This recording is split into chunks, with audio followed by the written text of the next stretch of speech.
May I ask a question that is related but is also slightly off topic? I don't know, can you? Well, let's give it a try. Don't try, just ask. All right, thank you. So I have a question about this feeling state. Yes. Now that I'm more aware of it, Yes. It really is a trip. Oh, all right, yes. So I have the feeling state also around the concept of some of the, I guess they call them the Council of Nine. This is the way I've heard it described. It is a euphemism for a collection of certain kinds of consciousness, yes, existing in another dimensional level from your own, yes. Okay. And my understanding from some recent experiences is Yes. that they include the so-called Anunnaki. No. Okay. So that's part of my question is, how far do I go with this idea? Because you talked yesterday about the interstellar alliance. Yes. There are many different interstellar alliances. Okay. We have our own, there are others. Well, they use a term which at a previous event, Yes. I remember somebody asked a question about the Galactic Federation and you said what? And he said Galactic Federation and you said what? I wasn't saying what to that. Oh. We were saying what to the way it was phrased to put him back in touch with the fact that he was, in a sense, being out of the present with the way it was being asked.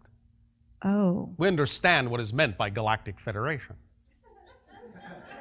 Right, but the way this is described, Yes. it sounds like it's a specific body of beings.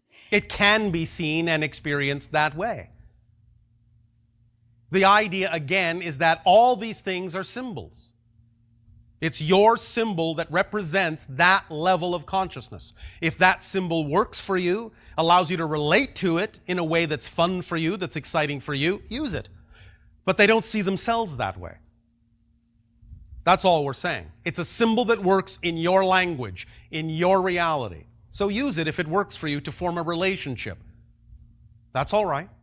The reason we say that the Anunnaki are not involved is because the energy that you have labeled in your society as Anunnaki no longer exists in the way that it used to in terms of your space-time linearity. So even though there is a consciousness connected to what you're calling the Council of Nine that could be said to be peripherally connected to what used to be the Anunnaki, it's no longer Anunnaki. But it contains that idea. But we wish to be more specific so as to not mislead you in terms of the symbology and the definitions that your society has given to it. From our perspective, it was, in that sense, not an accurate description of the energy as it actually exists now. Okay. Does that help you? It does. Okay, but if I might take this slightly further. So I'm considering doing some work with some people, some personal healing work. Can I ask you a question? Yes, please. Why are you just considering it instead of doing it? Well, I actually have done it once, and Then you are doing it. Well, I'm not sure if I want to do it again. Then don't. Why is this so difficult? There is nothing mysterious about this. I don't prefer to do this again. Okay, don't. Well, the work I Oh, like, now I prefer to do it again. Okay, do it. it's the idea of individuals Yes. who are non-corporeal entities who are Yes. said to be in the room, including one who is said to be one of these, the council or... Let me make this clear for you. Okay. If you just look at all this as symbology that is representative of information that you prefer to attract, just look at it as symbology regardless of what you consider to be the reality. Because it's only the symbology you're going to experience in your reality anyway. Do you understand this? You're creating your symbol in your reality out of your energy. Even if another being, as you say, is really there, the only way you can perceive another being is to create a symbol of that being in your reality out of your energy so that you can form a relationship to that symbol that represents that energy so you can identify with it. So just look at everything as symbolic and just take it for what it means to you and use it in the way that you prefer. And don't spend time, would be our suggestion, wondering if it's real. The symbol is real enough for the energy and the information it contains if it has relevance for the work you have decided to do. Just use it as relevant information. And don't focus so much on the idea of exactly whether or not the source is quote-unquote real. It's all real in one context, but the only part of it you're experiencing anyway is your symbol of it. That's what you're interacting with. It's a reflection. So take out of it what you will. Leave what doesn't work for you and move forward. Does that make sense? Does that help clear up the idea? It does, and it helps me to understand that what I must be doing is creating, because I had that feeling again. Yes. Because I won a raffle at a meeting. All right. And the raffle was for this energy healing. All right. And at first I thought, well, this is going to be nice, but it's probably just mainstream massage, but, I'll go with it and see what happens. Then why did you choose to win it if it was just mainstream massage? Well, it didn't turn out to be that Oh, at what all. a surprise. Yes. You mean you can actually learn to trust yourself and trust your synchronicities? Oh no, what a tragedy. It turned out way better than that. Oh, what a surprise. That would be a very good motto for you all.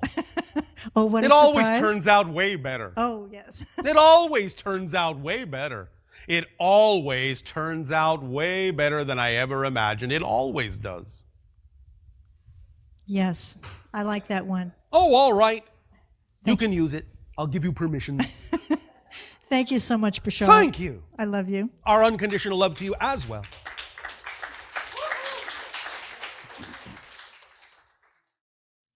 Hello. And to you, good day. I really have a really quick question, and I work with some technologies, Yes. sound and scalar, and I Yes. just wanted your perspective Of what? of how it works and how it affects people. Everything is vibration. Everything is resonance. When you understand the specific frequency that is represented by every single thing, then you can understand how to create other frequencies in relationship to it that create certain effects. That's all it's all about in that sense. That's all that's going on in your consciousness. Different frequencies interacting in certain ways to create different harmonics that create different experiences. Experiences are the result of harmonics of different frequencies that are representative of different concepts within your higher mind consciousness. Okay. And how Does that help? Yeah, maybe more specific with this technology that I work with. How does it help my clients? If you set up a certain kind of frequency that is representative of a certain kind of state of being, and they're willing to be immersed in it, it can help to guide their energy back to that state. They can learn to entrain with it, in a sense. They can learn to resonate with it, to identify with it. And if it is representative of the state of being that represents more of themselves, more of their true selves, then by identifying with it and allowing their energy to match that frequency, they will also allow themselves to use that as a permission slip to give themselves permission to become more of themselves. This is how all healing works. The healer, in a sense, doesn't do anything directly. They set up an atmosphere, an environment, an energy, a frequency, a state of being, that if the person seeking the healing decides to choose to match it, they will then, in a sense, simply take themselves to a state of health represented by that vibrational frequency. Does that help? Yes. Thank you. Thank you.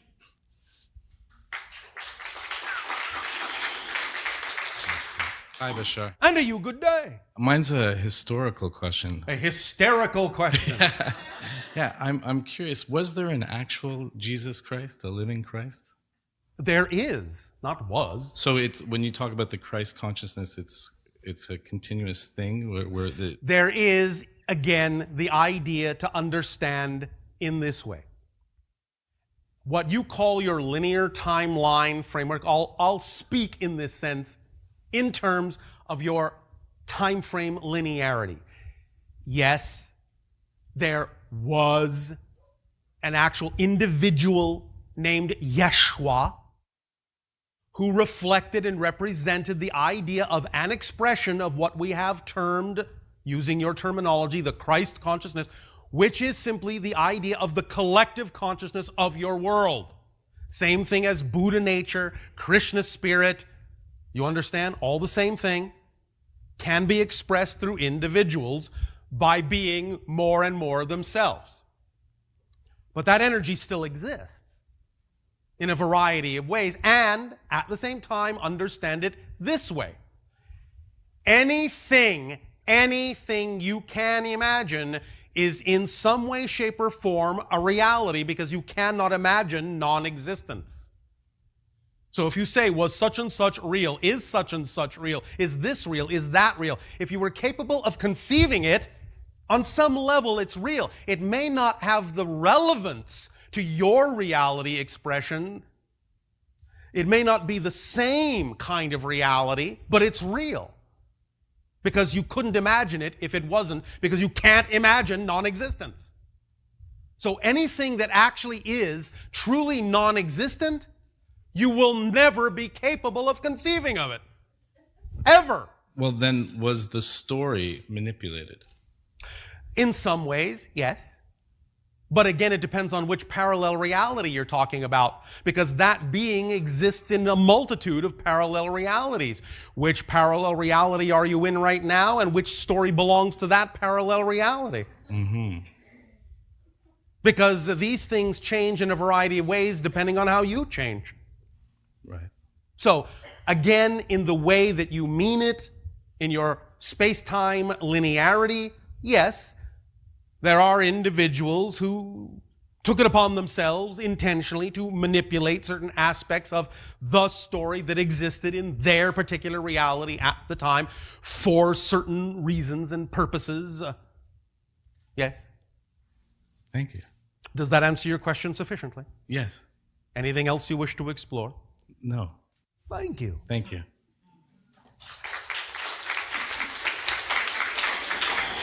Hello. And to you, good day. Good to be here again. Thank you for being there again. I go to a spiritual school. Oh, all right. You all do, actually. Oh. Well, one of the things we've been talking about is, for this year at least, is Comet Elenin. Common element. Comet Elenin. Ah, comet. Yes. All right. Yes. And there's some concern that a lot of the alignments that happened in the past were the same day of major earthquakes. Yes. So there's some concern that, say in September, October. Are you one of the ones who is concerned? Yeah. Why? Because What reality will you choose to be in? the one that is most exciting, I guess. Does that reality contain the same concern? Does the reality of your highest joy contain the same concern? By definition, yes or no? I guess no. You guess? No. By definition, it wouldn't, would it? Would the highest reality you can imagine contain a vibration of concern and fear? Not fear, concern. Okay, a small fear. All right. Just, like... What are you really asking? Is it going to fall on your head? Are you going to be in a disaster? Are you going to die in an earthquake? What are you actually asking? What are you concerned about?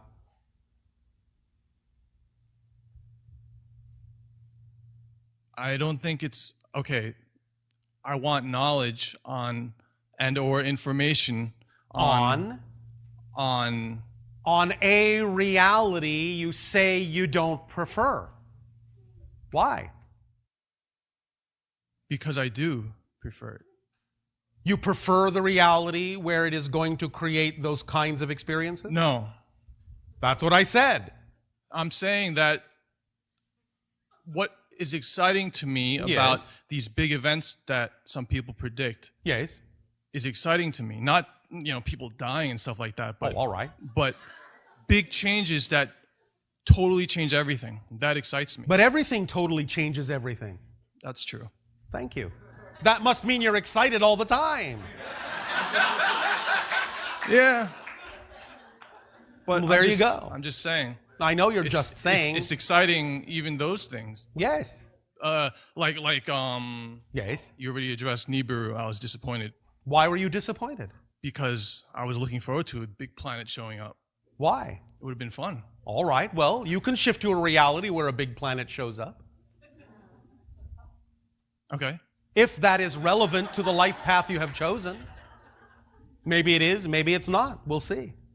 But you can do it. If that's truly, truly, truly representative of your path of highest excitement, you will shift to a planet where a big planet shows up. Simple as that. You don't have to wonder about it. You don't have to worry about it. Whatever appointments any of you have made, you will not miss. The only way to miss an appointment is to spend time worrying you'll miss the appointment. But if you just get on with your life, acting on your highest joy, then any appointments you have made and any experiences you have decided to have, you will have. They will play out. You will shift to whatever reality is germane and representative of those experiences by just being yourself every moment that you can. It will automatically, synchronistically place you exactly when and where you need to be to give you the representation and the reflection of what it is that gives you the greatest joy. When you are at what you might euphemistically call the end of your life, you can simply look back and see, well, that's what I attracted myself to. That was the life path I chose. Therefore, it was perfect as it was. You follow? Well, I mean, I don't want to do that. I don't want to look back, ever. Well, at some point you will, in a sense. Okay. No. I don't mean it in the negative context. I don't mean you won't be present. Right.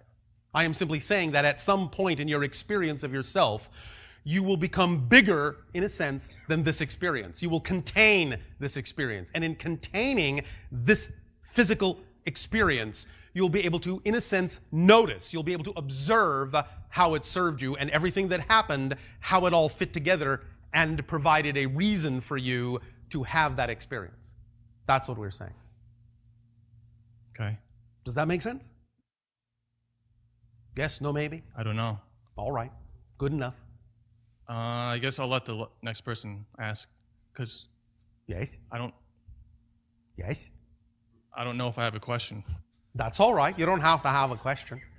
Nevertheless, now that we've had this conversation, I will simply put it to you this way. There are going to be physiological changes on your planet, whether they're connected to the idea of cometary approach or not. The idea is that many of these things do function as symbols or reflections of changes going on within the collective consciousness. And in some senses, that's why they show up. The changes are not being created or caused by the idea of the comet. The changes are simply being reflected by the comet that are going on within your consciousness, as many of you believe you need to experience them. Not that you have to. Does that make more sense? Yeah. Anything that happens out there is just a reflection of what's already happening in here. It's not causing it, it's reflecting it. It's acting as a symbol of what's going on. So if you don't prefer it, if you recognize the symbol and what meaning you've given it, if you don't prefer it, you can learn from that symbol, recognize you don't necessarily need to put the same meaning into it, change yourself, and then have a different experience and allow that symbol to be representative of something else, a different kind of experience. Does that help? Well, I mean, I just want to hug you. But you're not here, so. All right. Anyway. Thank you. Thank you. I love you. Our unconditional love to you as well.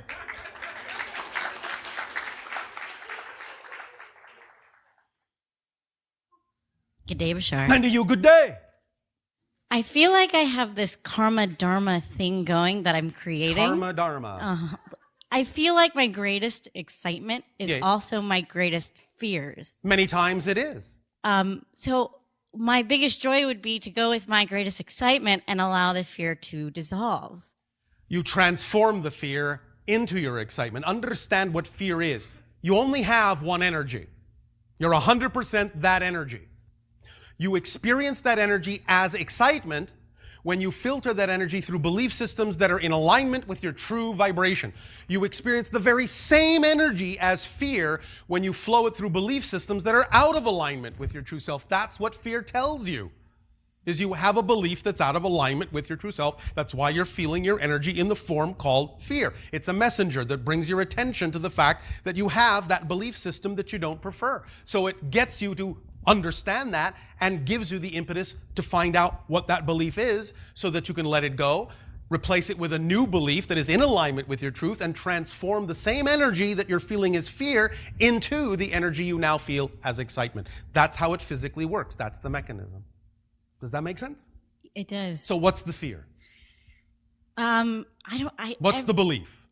There's a lot of them. Well, start with one. Well, this is very scary for me to like talk in front of people. All right. Oh boy. Yes. But it's also my highest excitement, and so I'm doing it. Well, but remember, I'm also feeling the thing that actually is your highest excitement is not actually the thing that scares you. The belief about the excitement is what's generating the fear. It's not the excitement itself. It's not the thing itself. It's the belief about the thing. You understand? Uh-huh. So, what is the belief? What is the thing you are afraid will most happen? Most afraid. One way to discover what your belief is to amplify it. What's the worst possible thing I believe might happen if I move in the direction of my highest joy? When you amplify it like that, the beliefs usually become very clear.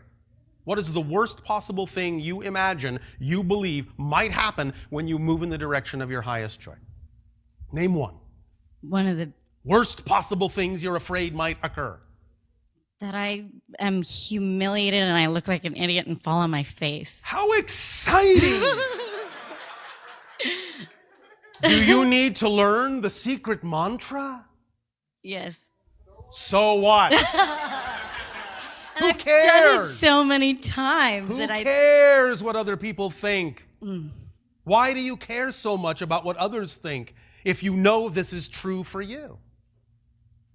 What does their opinion have to do other than functioning as advice that you can double check yourself against? You can always accept the advice as a way to make sure that you're balanced and on track, and then thank them for that. But beyond that, their opinion has no bearing on what you decide is true for you.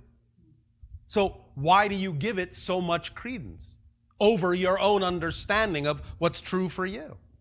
I don't know. And what is humiliation anyway? What's so embarrassing about finding that something doesn't work? Many of your scientists are overjoyed when they experiment with things and something doesn't work. Then they know that's a path they've eliminated. The path that now remains is clearer. Many times, most of you, in fact, will discover what you do prefer by discovering clearly what you don't. It makes it a black and white situation. So why not rejoice in discovering what you don't prefer, because it is now clarified what you do? When something doesn't seem to work, quote unquote, it has worked to show you more clearly what does. That's a cause for celebration, not humiliation. Unless, of course, you enjoy the sensation of humiliation. I wouldn't want to take that away from you if that's what you enjoy. I'm somehow preferring it because I get it a lot. Yes, but you're preferring it because of how you're defining the idea of what it is that's happening. You think that because you're not, in a sense, succeeding in a certain way because of how you've defined success, that if you don't create that and put all these conditions on it and don't achieve all these conditions, that somehow you're a failure, that it reflects badly on you as a being. And it doesn't. You only have bought into the idea that it does. Remember, we have said, if at first you don't succeed, redefine success. You understand? Yes. If one type of the definition of success doesn't work for you, create your own definition of what success is. Success, really, as you say in your language, bottom line, is really just being yourself. That's a success. Doesn't matter in that sense how you go about it. Sometimes being yourself means you might fall flat on your face. So pick yourself up. But you've learned something. Yes? Yes. Isn't that cause for joy? Isn't that fun? Yes. Well, can you redefine these experiences in a way that's more aligned with the way you prefer these definitions to be? Or do you want to continue to stick with the old definitions that create the sensations that you say you don't prefer? Which? I want to say I'll try, but there's... Well, all right. You can do that, but then all you'll be doing is having the experience of trying. If you enjoy the experience of trying as opposed to the experience of doing, that's your choice. But I don't think that's what you actually prefer. No. Well, since you know that, why not just do? Why not just be who you are? Why not? Why not? Really, why not? I don't know. Yes, you do. Yes, you do. It goes back to I'm scared. Of what? Again, describe in more precise detail what you are scared of. When you say humiliation, describe a scenario. Maybe it's the unknown. Maybe? It's the unknown. So you're saying you don't know if it's the unknown? It's unknown that it's the unknown? If it's unknown that it's the unknown, you're already experiencing the unknown. You don't sound scared. So you've already experienced the unknown. So we can scratch that off your list. You're not afraid of the unknown because you already showed me that you are not knowing about the unknown. You're okay with not knowing about the unknown because you say you don't know. So that's all right. That's the unknown. You're not afraid of the unknown. So what else? What else are you afraid of, or what else do you think you're afraid of that maybe you're not actually afraid of at all? Maybe getting what I really am excited about. And if you get it, what do you think will happen? What do you believe might happen if you get what you want, get what you prefer? That you'll lose it? Yes. Yeah. I've gotten something that I wanted, and now I live in fear more that I have it because I fear that I'm going to lose it. All right. And I got a sum of money, and yes. Before I didn't have money, I was like, yay, and I trusted myself, and now getting the sum of money, I always think I'm going to lose the money. Well, why not continue to trust yourself and not make your happiness conditional on the circumstance? Whether the money stays or goes, can you not recognize that if it does stay or if it does go, it will be representative of something that will actually clear the way for more happiness? And it's not a failure, it's not a loss. It's just another step on the path to greater happiness, no matter what form it takes. If you treat it that way, you will experience it that way. If you define it as a loss, what do you think you're going to experience it as? A loss. Thank you. But if that's not how you prefer to experience the change that may occur, then why not give it a definition that works for you? If this money moves out of my life, that's only going to clear the way for something even greater that I can't possibly imagine, but I know it's just going to be so much fun. I'd like to think that. Why don't you believe that that's just as real as any other belief that you believe in? That's the question. Why does that seem too good to be true? Nothing is too good to be true. That's just a belief. Now, if you've been supported by the universe in your ability to believe that something in that sense is too good to be true, then why wouldn't you be supported in any other belief? All beliefs are equal in the eyes of the universe. It supported you in this belief, that belief, all the way through your life. You've changed your beliefs here and there. The universe has supported you in every single belief that you've bought into. So why wouldn't it continue to support you in any other belief you choose to buy into? The mechanism always works. It never fails. If it did, again, everything wouldn't exist. So as long as you exist, which of course you always will, because that's the first law, existence knows no other state but existence. Existence doesn't become non-existence. Non-existence is already full of all the things that will never exist. There's no more room in non-existence for the things that exist. They cannot become non-existent. So if you exist, you always will. You exist now, there is only now. So you will always exist now. So if any belief you've ever had has always been supported, and you know that any belief you choose to have will also be supported. Otherwise, if it wasn't supported, the universe wouldn't exist. Reality wouldn't exist. Experience wouldn't exist at all. Is this making any sense? Yes.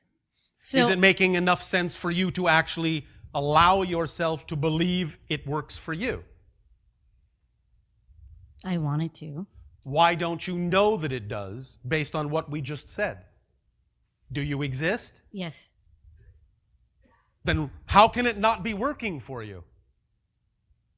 It's a simple mechanism. It's not complicated or mysterious at all. It's just changing the belief. Yes, I can do that. I know you can. You've done it many times. And it's always been supported.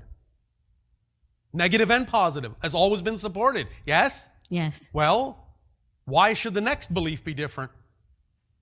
Because even if you believe the next belief will be different, that's just a belief too, and that will be supported too. You can believe the next belief will be different, but that doesn't mean it actually is.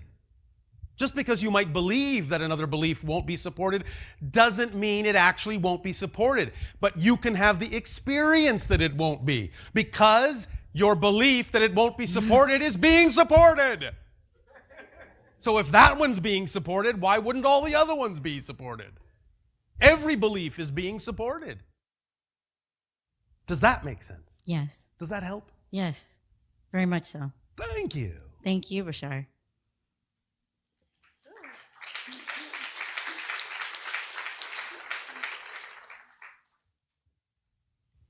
Good evening, Bashar. And to you, good day.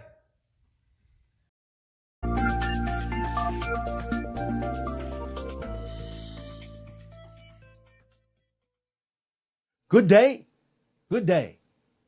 The title of this transmission is How the Oversoul Works. We are going to explain a little bit about the different levels of oversoul that can exist.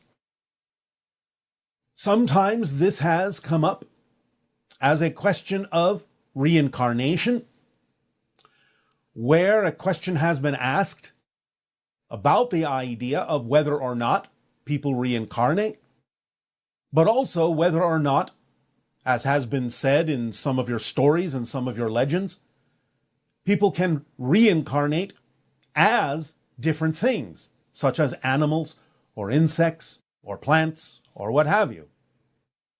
Now, as we have said, time, in a sense, is an illusion. And therefore, no one really reincarnates in the classic linear sense, although you can create an experience or an appearance of reincarnation. But this is primarily viewed from your linear perspective, so it just looks like it works out that way, where one life happens after another, after another, after another. But that's not actually mechanically, as we have explained, what's happening. Because everything exists at once. Everyone, everything, everywhere, every when, all exists at the same time. Therefore, being that everything does exist at the same time, what you are actually experiencing are cross connections, energetic links to other beings that exist at the same time you do, in the same moment that you do. And by making those links, but coming from a linear perspective, you're interpreting those energetic links along which information is being downloaded to you, experience is being shared with you, and you might be sharing your experiences and information with these other beings at other times in your so-called history, past or future. And you interpret that information sharing as if it's a memory, as if it's something from the past, as if you, as the individual you are, lived before. The soul that you are lived before. Again, this is not the case. All things are happening at once, but you interpret those links in a past, present, future sort of way from your linear physical reality perspective.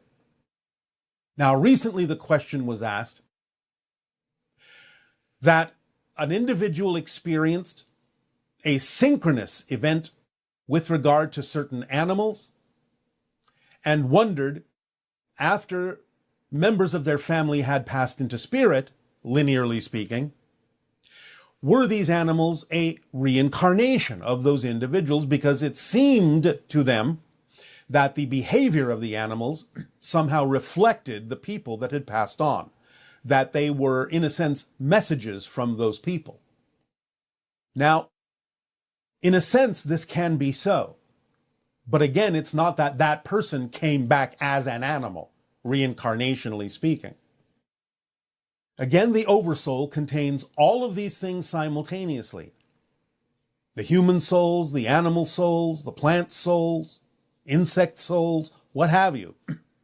All at once, on a larger scale, the larger, higher version of an oversoul. And there are different levels to this, or can be. There can be an oversoul of human souls. There can be an oversoul of animal souls, an oversoul of plant souls, insect souls, even rock consciousness. But the idea is that there can be these oversouls that are differentiated specifically for those groups, but there can be a greater oversoul that encapsulates all those things, the oversouls of the collective of any given world, or even oversouls of collectives of many different worlds, or galaxies, or universes. So on the level of the oversoul, that is something that also can contain the human souls and the animal souls and the insect souls and the plant souls and the rock souls, soul equating to the idea of awareness or consciousness in some way, shape, or form, then the same oversoul extension that might have been a human that was alive with you, linearly speaking, can also send an extension of an animal soul from the same level, from the same collective oversoul, and it will contain a frequency of energy, a signature vibration that will let you feel as if it's coming from the human soul that you knew as a physical being, but it's simply the same oversoul sending another extension from itself as an animal that contains a similar vibration enough to recognize it as coming from the same oversoul. Because it's all about the idea of recognizing the vibration of the theme of the human. Themes can definitely cross into human extensions, animal extensions, plant extensions, what have you, so that you can recognize the commonality of a theme vibration that exists for the human, for the animal, for the plant, and thus you may feel or believe that you're actually seeing the human reincarnated as an animal or a plant, when in fact you're simply seeing another extension of the same collective oversoul that contains the same vibrational theme within it that you would recognize as being connected to the person that you knew. So you have to realize how many levels the oversoul can exist in, how many different ways it can express itself depending upon that level. You can look at some of the higher collective oversouls almost like smaller versions of all that is, because they can contain many, many things. Now again, this doesn't mean that just because they're extending one thing that all the others are just sort of waiting in the wings. Remember, time is an illusion and everything is happening at once. So all these expressions of an oversoul, all the different versions of the souls that they may represent, are going on at the same time, all living, all expressing themselves in the same moment, without a time factor that you would recognize as linear. So it's not like any of these are idle, waiting to be extended. They're all being extended, they're all being expressed, they're all being experienced, they're all having their own experiences, all in the same moment of existence, because there is only one moment in existence. I know that this can be a little bit challenging for third dimensional and fourth dimensional beings to wrap their minds around, but that's all right. You will, as you ponder this, simply get the hang of it eventually. And it's not that important that you do in terms of your daily lives, but it's important to understand how things work, mechanically speaking, energetically speaking, so that there is no confusion in your definitions about what's happening. So you can understand that something can be created as a reincarnational experience, as if it's the person you knew coming back as an animal or a plant, but simply understand mechanically that that's just an experience that you're being given so that you can recognize the thematic connection between these things, have some familiarity with the messages being delivered to you coming from that oversoul, but that all these things are separate unto themselves. All these things are having their own individuated experiences, as humans, as animals, as plants, as insects, as rocks, as whatever. And it's all happening at the same time mechanically. But the idea of whatever it is you're receiving as a linear experience is important for you to recognize the synchronicity therein and the connections therein that are allowing you to recognize messages being delivered to you in some way, shape, or form by the same oversoul that delivered the soul, the individual human soul that you were familiar with, and simply reaching out to you in another way that is symbolically representative of what the human soul may wish to send you, if they wish to do it in that way, or the oversoul wishes to do it in that way.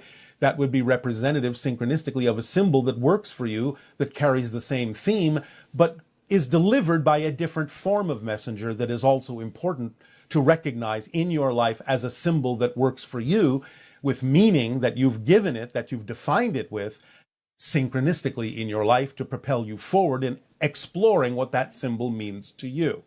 So, for example, if a human you knew that has passed on, suddenly a hummingbird shows up, and you somehow recognize through synchronicity that it's thematically connected to the human that you knew, then understand again mechanically it's not actually the reincarnated human, but it's an extension of the same level of oversoul and coming in a form, the hummingbird, that symbolically represents something to you, the definitions you've given to different objects and things in life, that works in your favor to suss out for yourself what that symbol represents. A lot of times, symbolically, a hummingbird on your planet represents the idea of acceleration, speeding things up energetically, vibrationally. So it may be a message through the oversoul from the human soul with the extension of the hummingbird saying, if you raise your vibration, if you accelerate your vibration, you'll be able to connect to the human soul that you knew in a spiritual way. So you have to look at the context of the symbol being delivered to you from the oversoul and not necessarily just think, oh, it's the human reincarnating as a hummingbird. Again, the experience is valid as a symbol, but it's not necessarily representative of the mechanism that's going on, because the oversoul can extend itself and does extend itself simultaneously in 1,000 different ways. Recognizing how the mechanics works helps you interpret the symbol a little bit more clearly, while not necessarily letting go of the connection that you feel to the human that you knew as a physical being. So ponder that, if you will, and let it sink in, and see what happens in the increase in your ability to perceive synchronicity and extensions of the oversoul in a variety of different ways, while not losing touch with the idea that the human soul may also be involved in sending that message to you, but in a way that works best for you in the symbols you understand. We thank you for allowing us to share this idea of this different new level, higher level of the oversoul and its capabilities as a mini version of all that is, functioning simultaneously. And we ask in return, in what way may we now be of service to you? Please begin with your dialogues and questions, if you wish. Good day, Bashar. Good day, good day. Oh, so exciting to speak to you, finally. And you as well. I have a couple of questions about my dreams as well. One is a realization about several dreams that I've had with a group of children. And I was wondering, sometimes it's obvious that I teach these children something. Yes. For example, for one time we were in a forest and I was handing them out keys. Every child got a key. Yes. And then the most recent dream, they were actually teaching me something, and they took me by the hand and said, let us show you something. Yes, this is your interactions with the hybrid children. Okay, that was my question. They are hybrid children. Yes. You are teaching them the ways of Earth so they can understand how to survive on Earth when they eventually come to live among you physically. Okay. Is this, am I contributing to the hybrid agenda in this way, or can you tell me more about my contribution? Well, your contributions have included the idea of genetic material, energy templates, and again, acclimatization teaching. Those are the three main levels of involvement of humans on the earth that have agreed to participate in the hybridization agenda as part of the evolution of humanity. Okay, thank you. Yes. Now there's another dream, which was many years ago, but it stuck by me because it was the most amazing dream, where I literally became a whale. And I realized it in the moment, and I was so excited that I took a deep dive first, and then, went above the water and splashed and leapt above the water. Yes. Was this a moment where I was connecting with Sirius? Was there a message for me? Well, again, the idea is, yes, there's a serious connection, but also the idea of connecting to the life forms on your planet in a shamanistic way that allows you a broader experience of the way life expresses itself and the joy therein. So you are stretching your shamanistic muscles to be able to start identifying or shifting your frequency of consciousness in a way that allows you to start identifying with other forms of life, especially those that are connected to extraterrestrial connections you have, such as Sirius, through the whales and the dolphins. Wow, that's really amazing. Coming back to the shamanism, more about that. Yes. I've gotten a book about a medicine woman from I hope that I pronounce this right, the Diné people, the Navajo Diné, people. yes, Diné, the Navajo, Diné. Yes. And I opened up the book, and there were many photos in there of her people in the 1930s and the 1940s. Yes. And I don't know exactly what happened, but I just started crying, and I started touching the photos, and it was as if I was looking at relatives. So yes. There's a connection there as well?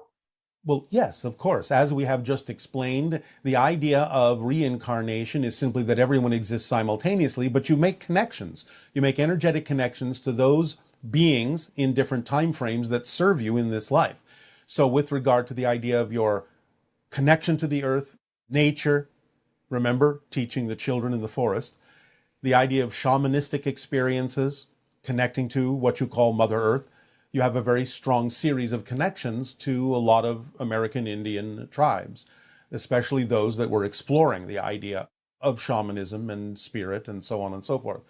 So therefore, you have felt the connection when it opened up in your heart that you have made. You have seen a physical representation in photographic form of energetic connections you have made to assist you on your journey in this life in a shamanistic way. Yes, this was rather new to me, to see the photos and have something happen like that. That was really interesting, to say the least. All right, well, get used to it. Yes, okay, I will. One more question that I just came up whilst you were having the monologue. Yes. You spoke about our theme a lot recently, well, to me. Yes. And the question came to me, is it part of our theme to figure out what our theme is? Your theme is you. You are unique. It is the idea of exploring everything that comes up as a challenge in your life as part of your theme of exploration.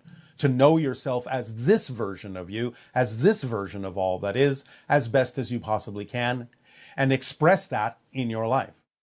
Your theme is you, what makes you unique, and the things that come to you that allow you to explore and discover more about who this you is. That's your theme. Okay, very clear. Thank you so much, Bashar. You are welcome. Good day. Good day.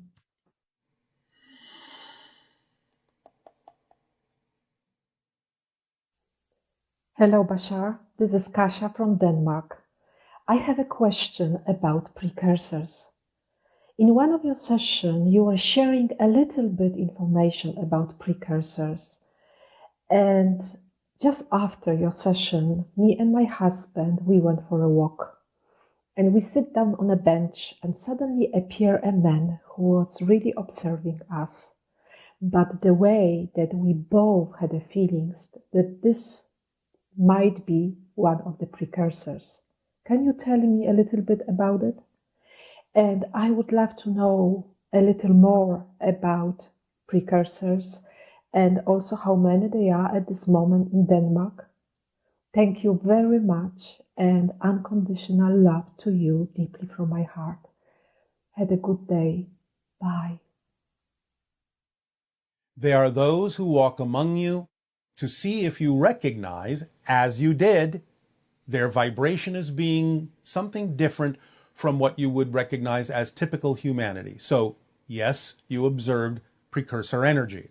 Not allowed to tell you how many there are in any given location on your planet, but there are definitely dozens around your world. Dozens and dozens. Good day, good day. Good day, good day. All right.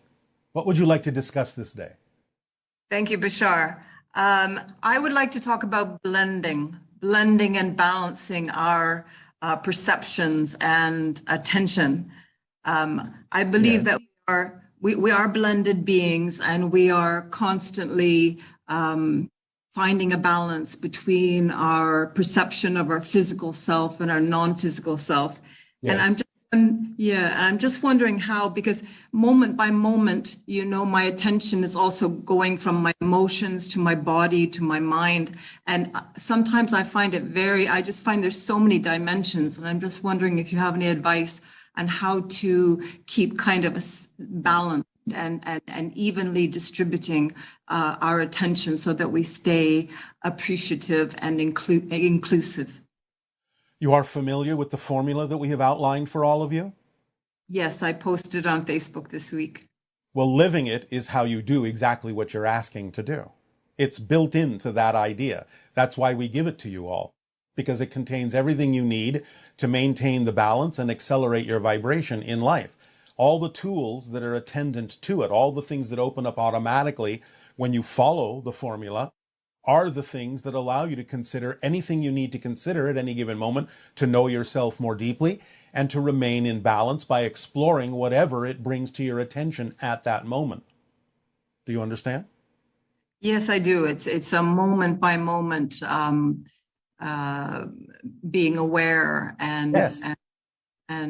So whatever synchronicity brings to your attention at that moment through the tools that automatically unfold when you follow the formula as precisely as possible are the things you need to pay attention to achieve exactly what you're saying.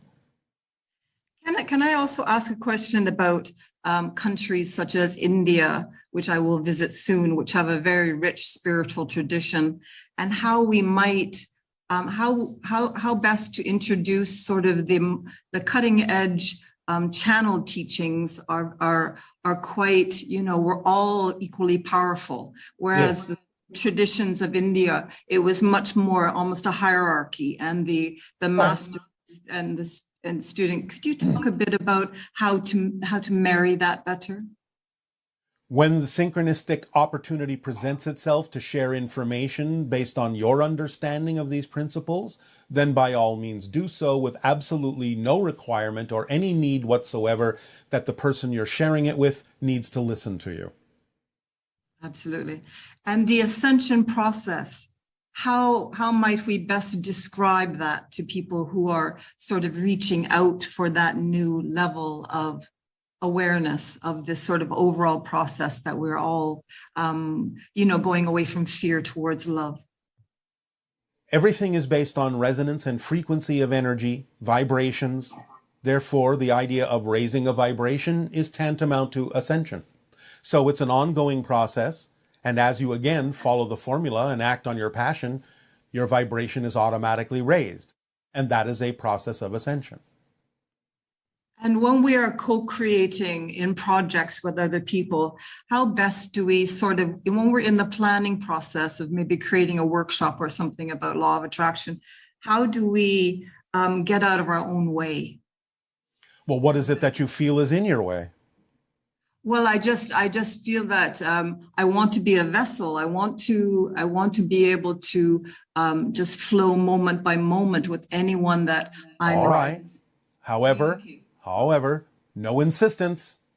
So if something comes up that gets you to focus on something you need to focus on within yourself, then there's a reason for that coming up. And it's about dealing with it and focusing on it and understanding why it's there. That will actually help you flow better, not only with others, but with yourself, because it gives you the opportunity to identify and empathize with others that may be going through their own process as you go through your process. And you will become better at it and a clearer channel as you process whatever it is that comes up that is out of alignment with who you actually prefer to be. Absolutely, absolutely. And neutrality, we have our passions, we keep our passions, but I believe we're sort of letting go of our preferences. We're having less insistence. No, you're not letting go of your preferences, but you are having less insistence on the idea that you know what the outcome needs to be of your preferences. Let the synchronicity show you what the outcome actually needs to be. You don't let go of your preferences, but you stop insisting on the form in which your preferences manifest. Yes, yes. And Bashar, when we're physically in the presence of each other in a spiritual community, I mean, we are all connected on so many levels. Yes. And yet when we're physically together, yes. In a meditation group, it seems more powerful, or seems more resonant, or more well, yes, of course. You understand the difference between positive mechanical energy and negative mechanical energy. The definition of positive energy is that which expands and integrates and therefore adds to and multiplies in an exponential way. Negative energy disconnects the feeling, as we say, and allows you to experience that isolation, so to speak, in a negative way. Everyone is still an individual, but when you work together in a common cause, you are magnifying and amplifying the general vibrational effect, because positive energy and positive intention goes in that connective direction. Therefore, as you say, it's more than the sum of its parts. And inclusion. Yes. It just seems that we are stepping more and more into including everything, rather than this separateness that we have. We come into this physical reality with this, matrix of, I'm separate from you, I'm separate from this table. All right, now, one moment. Don't make the mistake of defining separateness as negative. Yes. Because there are positive things going on that allow you to experience your individuality. And without the concept of separateness, you would not be able to do that or discover the uniqueness that you are. So it's not about eliminating the concept of separateness. It's about working with separateness in a positive way to validate all the individual uniqueness. And that's what forms the unity that you're seeking. Yes, yes. All right. And do you have any advice for people who are starting new projects about maybe how to tune in to allow the inspiration to... Make sure the project is representative of your passion and all the components that go with it. The people must be correct and in line with that idea. Allow yourself to plan without insistence so that you can be flexible in your plan.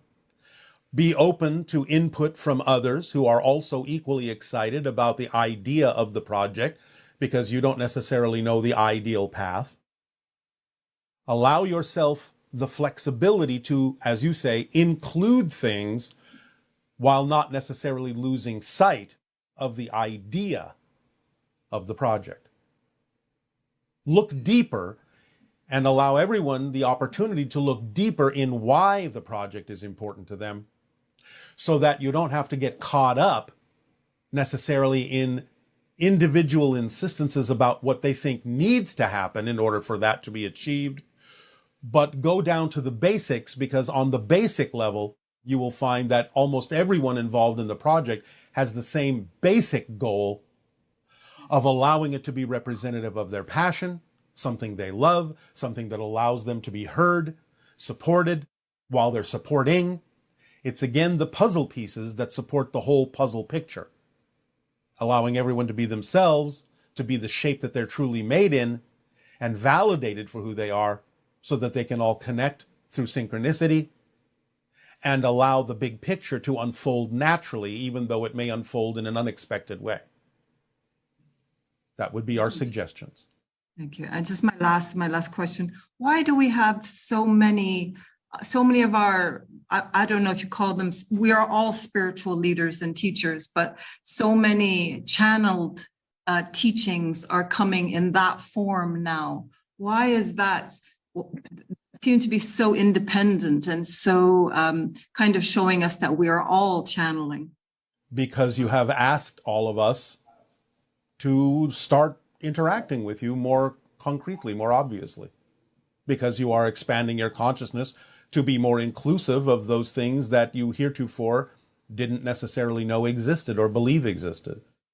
That's one of the things that happens when you expand your consciousness. You invite others in from other dimensional realms that can be of assistance to you and remind you that you have all the capabilities that we exhibit. It's just getting you to believe in yourselves. Does that help you? Totally. And thank you so much. And much love from Salalah in Oman. Aveo. Hello, Bashar. This is Amado from Germany. Hope you're doing great. You know, the other day I wasn't feeling very well. I was bogged down, I guess, in a spiral of negative thoughts. I couldn't get out of it. 2 hours later, though, in a matter of 2 hours, my mood shifted. It rose. I went to a preferred state of being. My frequency rose, I guess. I wasn't in control of it. I experienced it. I noticed it. In fact, I remembered your teachings. Oh, I've just shifted now. I went to a more excited, inspired state of being. I just wasn't in control of it. I don't know how I did it. Now, my question to you, first of all, is what happened exactly? How would you describe what happened? And secondly, how can I be at the driving seat? How can I actually control my vibrations and be able to raise my vibrations myself and not just be a puppet and just be driven by some external forces or my subconscious or what have you? I want to be in control of my frequency shifts, if that's possible. So thanks very much. That's my question. I hope you take care. You are in control, and you were in control just from a higher level. It was all right to go through that process, but the fact that you allowed yourself to come out of it is being in control. It's just that when you're in control from a higher level, it doesn't feel to the physical mind like it's controlling anything. Don't fall under that illusion. You are in control. It's just that the physical mind doesn't always have to be the one to be in control. And when control is allowed from a higher level, it doesn't feel like you're in control, but you still get the automatic result of going to a place that is more in alignment with who you truly are. So let go of the idea that the physical mind always has to feel like it's in control in order for you to know you are in control, and allow it to happen automatically. But in the meantime, when you feel out of control, explore that for yourself and find the reasons why you feel it's so important that the physical mind always has to know whether or not it's in control, because that's the issue of that moment for you.